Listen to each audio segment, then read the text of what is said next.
Hello. Hi నాన్న. నేను మీ అన్నయ్య హిస్టరీ రఫీ సార్.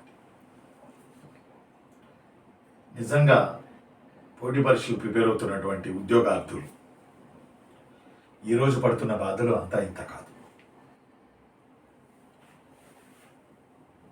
ఎందుకు ఈ మాట అంటున్నానంటే,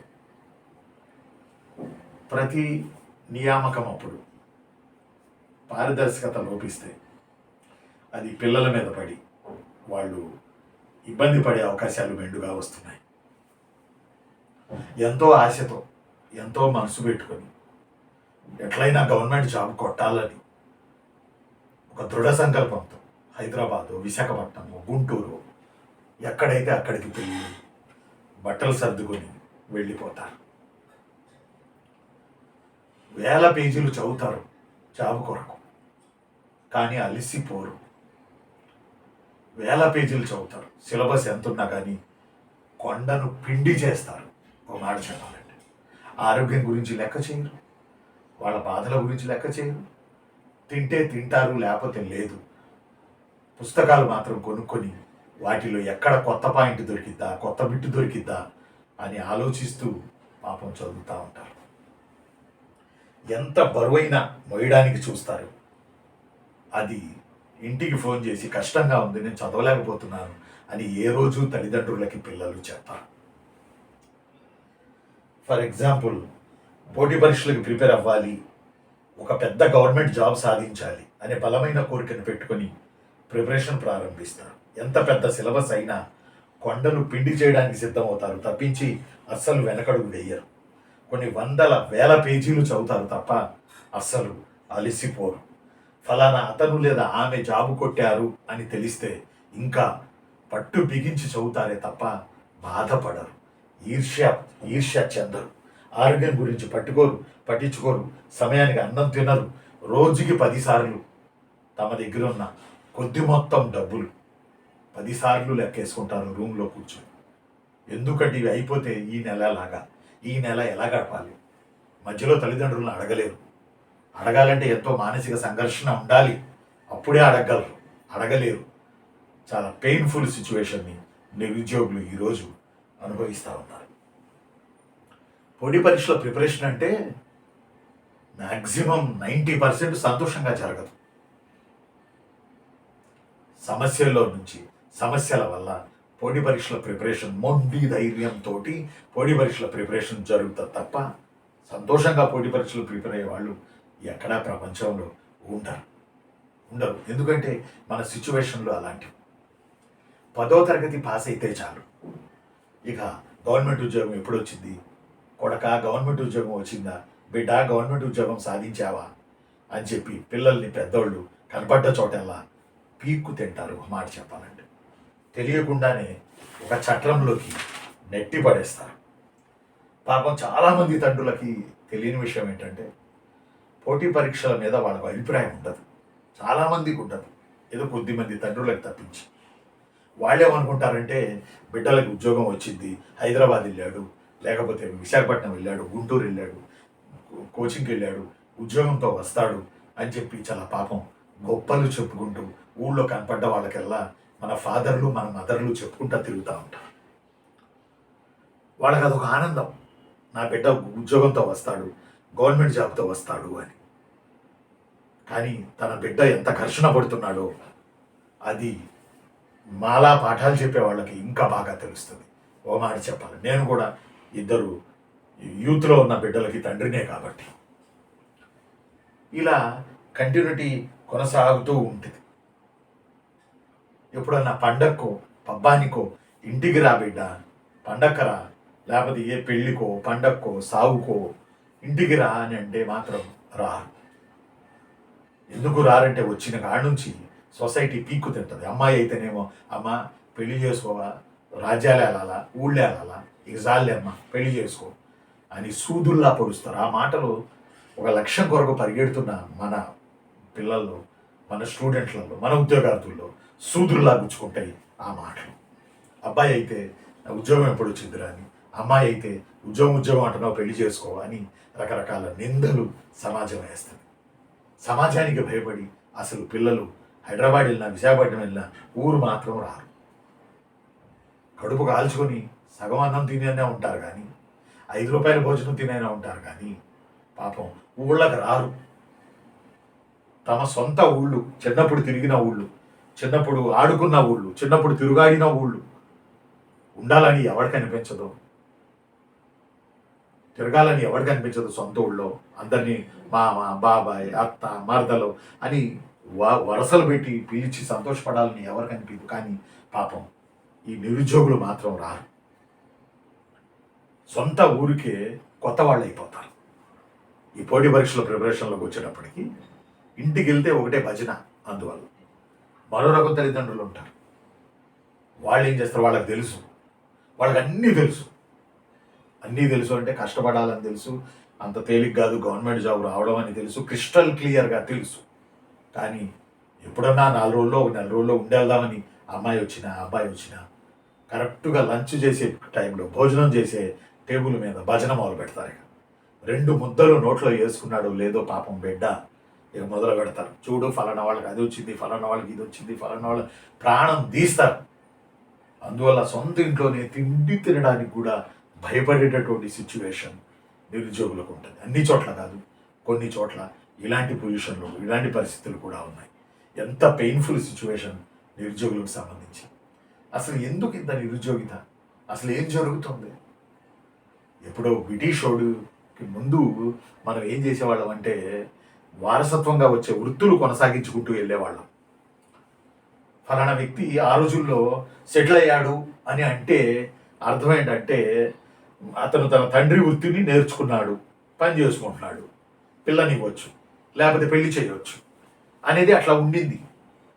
ఇప్పుడేంది, బ్రిటిష్ వాడు కావచ్చిన కాడి నుంచి, బ్రిటిష్ వాడి పీరియడ్ నుంచి గవర్నమెంట్ జాబు అని, గవర్నమెంట్ జాబుకి గిరాకీ ఎక్కువ అని ఆ నేపథ్యం అప్పుడు మొదలైంది. ఆ మొదలవడం ఈ రోజుకి పరాకాష్ఠకు చేరిపోయింది. ఓ రకంగా చెప్పాలంటే పరాకాష్ఠకి చేరిపోయింది. పెయిన్ఫుల్ సిచ్యువేషన్ కింద చేరిపోయింది ఈ యొక్క సిచ్యువేషన్ మొత్తం. మా ఫాదర్ల పీరియడ్లో, మా తల్లిదండ్రుల పీరియడ్లో ఉద్యోగాలకు వెళ్ళేవాళ్ళు కాదు. ఏదో ఒక సర్టిఫికేట్ రాపించి వెళ్తే తీసుకుని జాబ్ ఇచ్చేసేవాళ్ళు. అసలు ఉద్యోగాలు చేయడానికి ఇష్టపడేవాళ్ళు కాదు. ఇష్టం లేక ఉద్యోగం చేస్తూ 1 నెల 2 నెలలు చేసి తిరిగి వచ్చేసారనుకోండి, మళ్ళీ కొత్త వాళ్ళని ఉండేవాడు లా అండ్ ఆర్డర్. ఆయన వచ్చి జీబులోనో లేకపోతే ఏదో బండి మీద వచ్చి ఈ పారిపోయి వచ్చిన వాళ్ళని తీసుకెళ్ళి మళ్ళీ కుర్చీలో ఉద్యోగంలో కూర్చోబెట్టి వచ్చేవాడు. మా తల్లిదండ్రులు చెబుతారు, అలా కూర్చోబెట్టడం వల్లే ఆ తర్వాత మాకు దాని వాల్యూ తెలిసింది అని. మరి ఈరోజు ఇంకా నయం, సాఫ్ట్వేర్, ఒక మాట చెప్పాలంటే సాఫ్ట్వేర్ ఉండబట్టి కొంత యూత్ అటెళ్ళారు. అది కూడా ఎంతలేండి, అది కూడా ఏం సిచ్యువేషన్ ఇప్పుడు బావాలా. అది కూడా ఏంటంటే 20,000 25,000 ఏదో సుందర్ పిచ్చాయ్ గారికో సత్యనాథెండ్ల గారికో మరి గొప్ప గొప్ప జీతాలు ఉన్నాయేమో. కానీ బట్ ఇప్పుడు వెళ్ళే వాళ్ళందరికీ 20,000 25,000 ట్రైనింగ్లు అంటూ చంపడం అంటే బాధ పెట్టడం, ఆ ట్రైనింగుల్లో మళ్ళీ పరీక్షల మీద పరీక్షలు పెట్టడం, తర్వాత వాళ్ళకి అవసరమైనప్పుడు ఎప్పుడో పిలవడం. అసలు సాఫ్ట్వేర్ సిచ్యువేషన్ కూడా ఓ రకంగా చెప్పాలంటే అస్సలు సాఫ్ట్వేర్ సిచ్యువేషన్ కూడా ఓ రకంగా బావాల. సరే, సాఫ్ట్వేర్కి వెళ్ళినా 50 ఏళ్ళు వచ్చే వరకు యాక్టివ్గా పనిచేస్తాం సాఫ్ట్వేర్లో. 50 తర్వాత, ఈ 50 ఏళ్ళకి ముందు ఎంత ప్రయత్నం చేశారో, ఎంత ఎంత ఎంత టార్గెట్లు రీచ్ అయ్యి బుర్ర బద్దలు కొట్టుకుని షుగర్లు బీపీలు తెచ్చుకున్నారో, ఆ దెబ్బకి 50 ఏళ్ళకి మూలన పడిపోవడం తప్ప ఇంకోటి ఉండదు. అందువల్లే 2 రోజులు సెలవు తీసుకోవాల్సి వస్తుంది సాఫ్ట్వేర్. ఆ యొక్క టెన్షన్ వల్ల, ఆ యొక్క ఎమోషన్ వల్ల. అయినా పిల్లలు సిద్ధపడుతున్నారు ఏదో ఒకటి అని చెప్పి. కానీ ఆ భారం భరించలేక, ఆ పెయిన్ భరించలేక గవర్నమెంట్ వైపు వస్తే, గవర్నమెంట్ ఉద్యోగాల పరీక్షలు రాసుకుందాంలని వస్తే ఇక్కడ ఉన్నటువంటి సిచ్యువేషను మనం ఒక రకంగా చెప్పాలంటే బాగా భయంకరంగా తయారైంది. కొన్ని నెలలు చదివి, కొన్ని నెలలు కూడా కాదు, ఒక మాట చెప్పాలంటే కొన్ని సంవత్సరాలు చదివి ఒక 1000 ఉద్యోగాలు అనుకోండి, 1000 ఉద్యోగాలు కొన్ని నెలలు చదివి, నెలలు అనే మాటే లేదేడా, సంవత్సరాలు చదివి ఒక 1000 ఉద్యోగాలకి ఒక 5 లక్షల మంది పరీక్ష రాస్తే మళ్ళీ అందులో ప్రిలిమ్స్ అని, మెయిన్స్ అని, వడపోతల మీద వడపోతలు కార్యక్రమాలు పెట్టి విపరీతమైన కాలయాపన, ప్రిలిమ్స్ మెయిన్స్ అని కాకుండా ఒకే పరీక్ష పెడితే పోయింది కదా. నెక్స్ట్ మన డిమాండ్ ఏపీపీఎస్సీకి అదే చేద్దాం, దాని మీద ఒక వీడియో చేస్తాను నేను. 2-3 పరీక్షలు పెట్టేసి దానికి లాంగ్ తీసుకొని ఇదంతా ఎందుకు అర్థం అట్లా. దీనివల్ల ఇబ్బంది అవుతుంది పిల్లలకి. సంవత్సరాలు పడుతుంది సినిమా ఇది. ఒక పరీక్ష పెట్టి గ్రూప్ 2లో ఉద్యోగాలు ఇచ్చిన రోజులు ఉన్నాయి. ఒకే పరీక్ష పెట్టేసి, ఒకే పరీక్ష అంటే 2-3 పరీక్షలు ఒకే రోజు అంటే 2-3 రోజులు, ఇట్లా ప్రిలిమ్స్ తర్వాత కొన్ని నెలలకి మెయిన్స్, ఇలా లేకుండా ఒకే విడతలో పరీక్ష పెట్టేసి జాబులు ఇచ్చిన వైనాలు మన దగ్గర ఉన్నాయి. అలా కాకుండా చేయడం వల్ల 5 లక్షల మంది రాస్తే 1000 ఉద్యోగాలకి గ్రూప్ 2లో ఏపీపీఎస్సీలో మెయిన్స్కి ఒక 90,000 మంది సెలెక్ట్ అయితే ఆ 1000 ఉద్యోగాలకి మళ్ళీ ఆ 90,000 మందిలో 70,000 మంది పరీక్ష రాస్తే 72,000 మంది పరీక్ష రాస్తే ఆ 72,000 మందిలో మళ్ళీ 1000 మందిని తీసుకుంటారు. 71 మంది వెనక్కి వెళ్ళాలి, 71,000 మంది వెనక్కి వెళ్ళాలి. మరి ఎంతటి పెయిన్ఫుల్ సిచ్యువేషన్ ఇది. మళ్ళీ అక్కడ ఏదైనా తొందరగా పని అయితే, తొందరగా ఒక సంవత్సరమో 2 సంవత్సరాలు, సరే ఇప్పుడున్న 2 సంవత్సరాలు యూత్ ప్రిపరేషన్ చేసుకుని చదువుకుని అక్కడికి వాళ్ళు సెట్ అయితే పర్వాలా, గవర్నమెంట్ జాబ్ వచ్చేస్తే పర్వాలా. కానీ ఇట్లా సంవత్సరాల సందర్భంలో సాగదీస్తే మరి బాధల్లో నిరుద్యోగులు, మరి బాధ్యత ఎవరిది? ఎవరు తీసుకోవాలి ఈ పెయిన్? ఎవరు తీసుకోవాలి? సెలెక్ట్ కాని వాళ్ళు పాపం పిల్లలు ఏడుస్తూ ఫోన్ చేస్తున్నారు నాకు, సార్ ఎంతో ఆశలు పెట్టుకున్నాం సార్ అని చెప్పి. ఏంటి దీని ప్రాబ్లం ఏంటి? దీని మూలాలు ఏంటి? ఒకటి, తల్లిదండ్రులు బిడ్డలకి ఒక అనుకూలమైన వాతావరణాన్ని కల్పించాలి. వాళ్ళ మానసికతను ఘర్షణకు గురి చేయకూడదు. వాళ్ళ మైండ్ని డ్రిల్ యంత్రం పెట్టి రంధ్రం చేయకూడదు.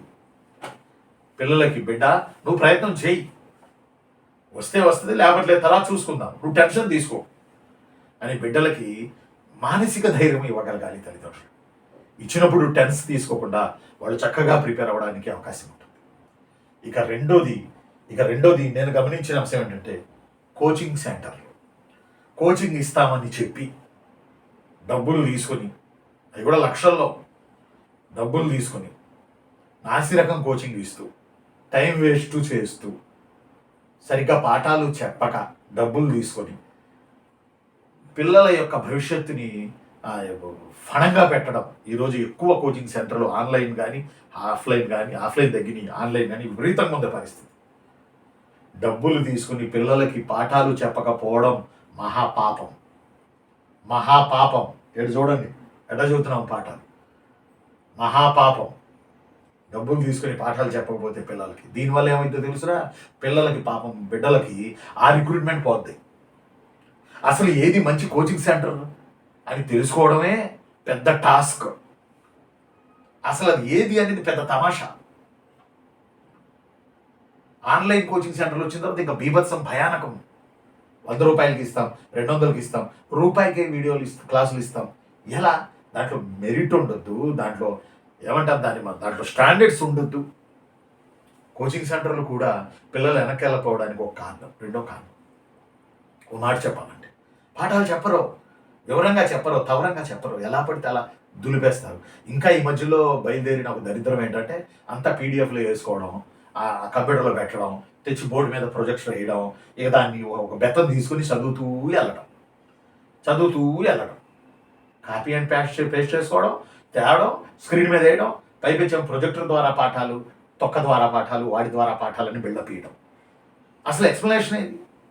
వివరణ ఏది? చదివేసుకుని వెళ్ళిపోవడం. ఇదే పెద్ద బిల్డప్, ఇదే ప్రొజెక్టర్. దీనివల్ల పిల్లలు ఎంత లాస్ అవుతారు? ఒక లెక్చరర్కి కనీసం 25 ఏళ్ల అనుభవం ఉండాలి, సరే 20 ఏళ్ళ అనుభవం, సరే 15 ఏళ్ళ అనుభవం ఉండాలి. ఇప్పుడు ఆన్లైన్లో చెప్పేవాడు వయసులో ఎంత ఉన్నాయి మీరు చూస్తున్నారా? అనుభవాలు ఉన్నాయంటారా? ఇదొక వర్షన్. ఇక మూడోది సోషల్ మీడియా కూడా పిల్లల్ని నిండా ముంచుతోంది. సోషల్ మీడియా ఓ మాట చెప్పాలంటే మొన్న గ్రూప్ 2 మెయిన్స్ కట్ ఆఫ్ 140కి వస్తుంది, 160కి వస్తుంది, 170కి వస్తుంది. అరే నోటికి వచ్చిన అన్ని వీడియోలు. పిల్లలేమో విపరీతంగా చూడడం పిల్లలు. వాళ్ళేమో వ్యూవర్స్ కోసం, లైక్ల కోసం వాళ్ళు ఎట్లా పడితే అలా చెప్పడం, విపరీతంగా పిల్లలు చూడడం. చాలామంది నన్ను అడిగారు, సార్ కట్ ఆఫ్ చెప్పండి. పరీక్షకు ముందు కట్ ఆఫ్ చెప్పలేము, పేపర్ ఈజీగా వచ్చింది కాబట్టి కట్ ఆఫ్ చాలా దూరం వెళ్తుంది, ఇది అని మనం చెప్పలేము అని చెప్పి నేను చాలామందికి చెప్పాను. చాలామంది వాట్సాప్ పెట్టారు కట్ ఆఫ్ చెప్పండి అని.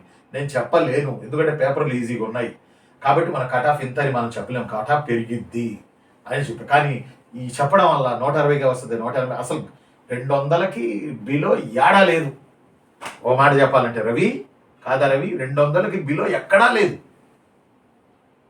మరి ఆ 160కి వస్తుంది, 140కి వస్తుంది, 180కి వస్తుంది అని పెడితే పిల్లలు ఒక అంచనాకు వచ్చి ఆశలు పెట్టుకొని ఉంటారు కదా.